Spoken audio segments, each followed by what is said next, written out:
Hello! Aujourd'hui, j'avais envie de faire une vidéo sur l'amour. Sur l'amour, parce que comme je parlais dans la vidéo d'il y a 2 jours sur le fait que je vivais dans le verset actuellement d'Ésaïe 30, 15, c'est dans le calme et la confiance que seront que seront ta force. J'ai aussi un autre verset qui me travaille depuis quelques semaines, quelques mois. C'est 1 Corinthiens 13, verset 4, le début du verset. L'amour est patient. L'amour est patient. Et du coup, en fait, on va pas se mentir qu'en ce moment, le Seigneur, il m'enseigne sur plein de trucs, et dont sur le fait que il me confronte un peu à ce que c'est l'amour sacrificiel. Toute ma vie, j'ai dit que moi, j'aimais trop les autres, j'avais trop aimé les autres. Avant d'être en Christ, je me donnais, mais... Ouais, l'amour sacrificiel, on va dire que ça me connaît, même ça me connaît peut-être un peu trop. Et en fait, je cherchais un verset pour illustrer un peu ce propos, et j'ai eu Marc 12, 12, 33, où en fait Jésus est en train de parler avec le spécialiste de la loi, et à un moment, le spécialiste de la loi répète ce que Jésus vient de lui dire, et il dit, verset 32, le spécialiste de la loi lui dit bien, Maître, tu as dit avec vérité que Dieu est unique, qu'il n'y en a pas d'autre que lui. 33, et que de l'aimer de tout son cœur, de toute son intelligence, de toute son âme et de toute sa force, et aimer son prochain comme soi-même, c'est plus que tous les holocaustes et les sacrifices. Voyant qu'il avait répondu avec intelligence, Jésus lui dit, tu n'es pas loin du royaume de Dieu. Et personne n'osa plus lui poser de questions. Aïe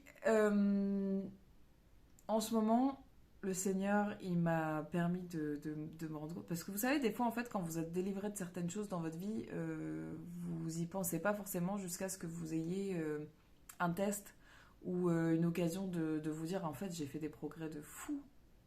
Le Seigneur m'a vraiment délivré sur cette chose, en fait. Et voilà, en fait, je pense qu'on a tous cette peur du rejet, ce côté je veux pas prendre de risques parce que j'ai pas envie de me casser les dents. Euh, et en fait, je suis en plein dedans. Et comme je suis dans le calme et la confiance, ça me fait rien du tout, en fait. Et en fait, je me suis rappelé, j'ai fait un parallèle avec un homme que j'ai fréquenté et qui au début, quand on a commencé à discuter et tout, m'a fait part de ses intentions, et qu'en fait moi j'étais extrêmement ferme en lui disant non, non, it's not gonna happen, jamais, jamais. Ça m'est arrivé plusieurs fois, ça d'ailleurs, de dire des grands jamais, jamais, et de finir par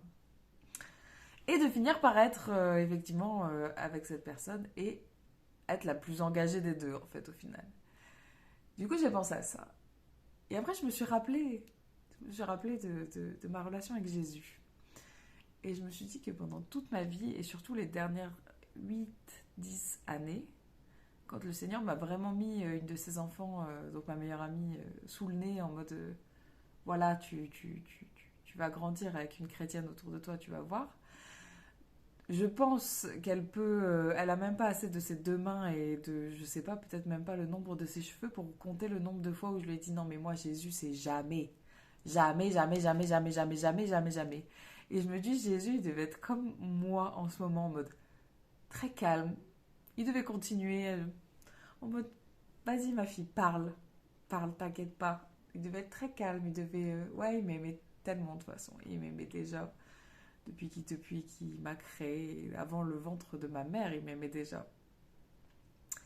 Et du coup, là, je vis une saison je me sens comme Jésus en mode oh, oh, tu me rejettes. Pas de souci, t'inquiète pas. Moi, je t'aime quand même. Vas-y, non mais oui, t'inquiète pas. Voilà, Jésus, quand je le rejetais, quand j'étais en mode moi, Jésus, c'est un homme, jamais je me soumettrai à un homme. Jésus, c'est ceci, Jésus, c'est cela. Moi, de toute façon, Jésus, je suis LGBT, il m'aime pas. Et patati patata. Et Dieu, et ceci, et cela. Et... Dieu, il devait me regarder du haut de son trône là, il devait dire, moi, elle est mignonne. Un jour, elle va tomber tellement amoureuse de moi qu'elle va me servir comme jamais.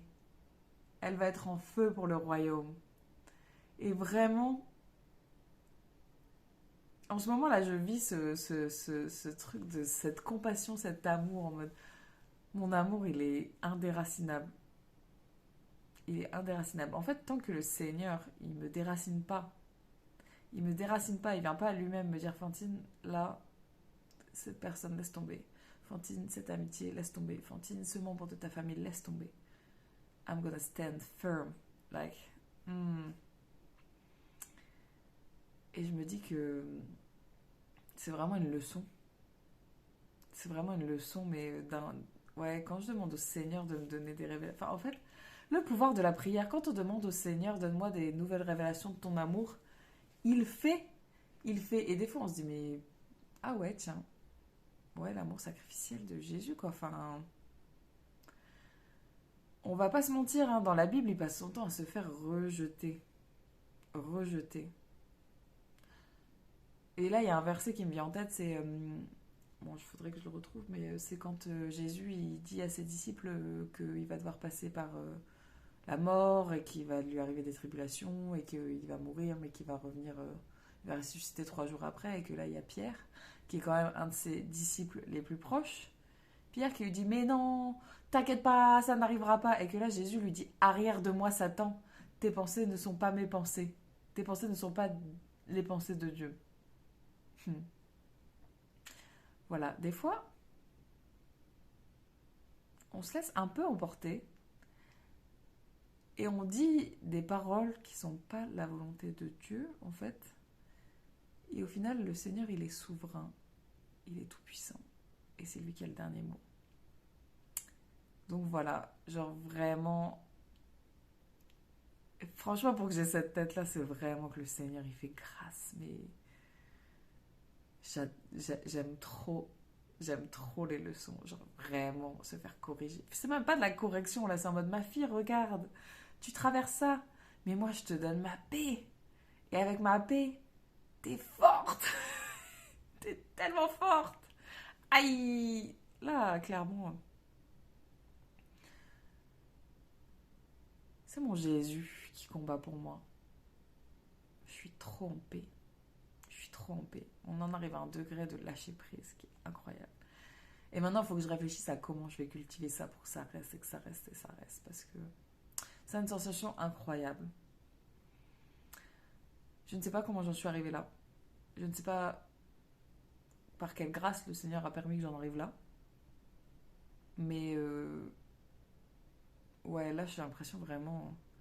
Vous savez, quand vous vous sentez vraiment aligné dans le plan de Dieu pour votre vie, quand on parle de la paix, mais inexplicable, genre la paix surnaturelle.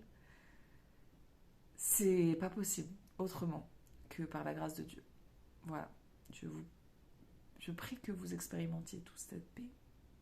Et, euh, et voilà, et j'ai limite envie de dire la vie est un long fleuve tranquille, mais que celui qui se croit debout prenne garde à ne pas tomber. En tout cas, tant que j'ai le Seigneur avec moi, et il a promis qu'il sera toujours avec moi de toute manière, donc pourvu que ça dure. Pourvu que ça dure cette paix. Voilà, soyez bénis. Et n'oubliez pas que tant que le Seigneur n'a pas dit son dernier mot, the show must go on. Allez, bisous.